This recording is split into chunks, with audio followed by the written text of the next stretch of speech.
Hello friends, welcome back to our channel.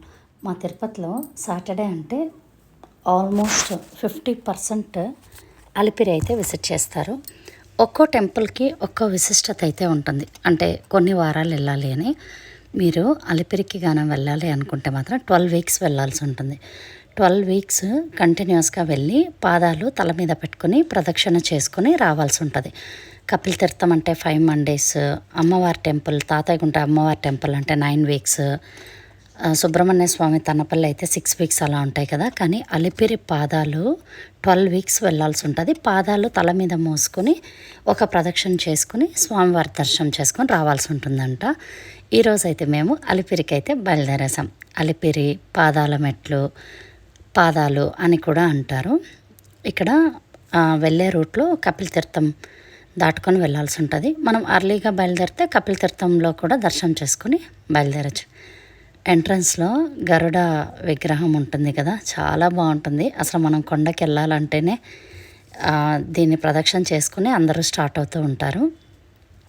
మేము ఇంకా అలిపిరికి reach అయిపోయినాము. మనం మెట్ల మార్గం చూపిస్తాను. ఇక్కడే మనం కొండకి ఎక్కాలంటే నడిచి అలిపిరి మార్గంలో వెళ్ళాలి అంటే ఇక్కడ నుండే మనము స్టార్ట్ అవ్వాల్సి ఉంటుంది. ఇక్కడ అందరూ కొబ్బరికాయ కొట్టేసి స్టార్ట్ అవుతూ ఉంటారు. ఇదే స్టార్టింగ్ పాయింట్. ఇక్కడైతే అలిపిరిలో ఇప్పుడు ప్రజెంట్ కన్స్ట్రక్షన్ అయితే జరుగుతూ ఉన్నట్టుంది. అందుకని మేము వేరే రూట్లో వెళ్ళాము. పక్కన నుండే వేరే దారి అయితే ఉంటుంది. ఇక్కడ మనకి శ్రీకృష్ణుడి గుడి అయితే ఉంటుంది. ఇక్కడ మనము గోసేవ వీటికంతా కూడా మనము అమౌంట్ పే చేసుకోవచ్చు. మేము వచ్చేలోపు క్లోజ్ అయిపోతుందని నేను ముందుగానే వీడియో తీసుకున్నాను. ఇక్కడ చూడండి, ఒక్కొక్కరు ఒక్కొక్క కోరిక మీద వాళ్ళ దీపాలు వెలిగిస్తూ ఉంటారు.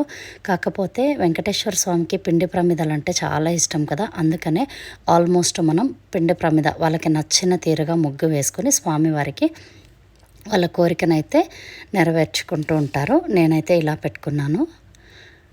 ఎప్పుడూ వస్తూ ఉంటాను, నాకు కుదిరినప్పుడంతా. ఏకాంత సేవ ఉన్నింది కాబట్టి దర్శనం అయితే క్లోజ్ చేసి ఉన్నారు. మా పిల్లలు చూడండి, ఇక్కడ కూడా ఎగురుతా దూకుతా ఉన్నారు. ఈ సమ్మర్ హాలిడేస్లో పిల్లల్ని ఎలా భరించాలో నాకైతే అర్థం కావట్లేదు. అందుకే నేను ఇలా టెంపుల్కి అయితే తీసుకొచ్చేసాను. ఇదంతా కూడా మెట్ల మార్గం అనమాట. ఇక్కడ లక్ష్మీనారాయణ స్వామి కూడా ఉంటారు. మీరు వచ్చినప్పుడు అన్నీ కూడా విజిట్ చేసుకొని వెళ్ళండి. మా సాటర్డే వ్లాగ్ అయితే ఇది. మేము ఎవ్రీ సాటర్డే విజిట్ చేసే ప్లేస్ అయితే ఇదే అనమాట. చాలా బాగుంటుంది, పీస్ఫుల్గా ఉంటుంది. ఒకసారి విజిట్ చేయండి. Thank you for watching. ఇంకొక మంచి వ్లాగ్తో మళ్ళీ కలుద్దాం. Please do subscribe.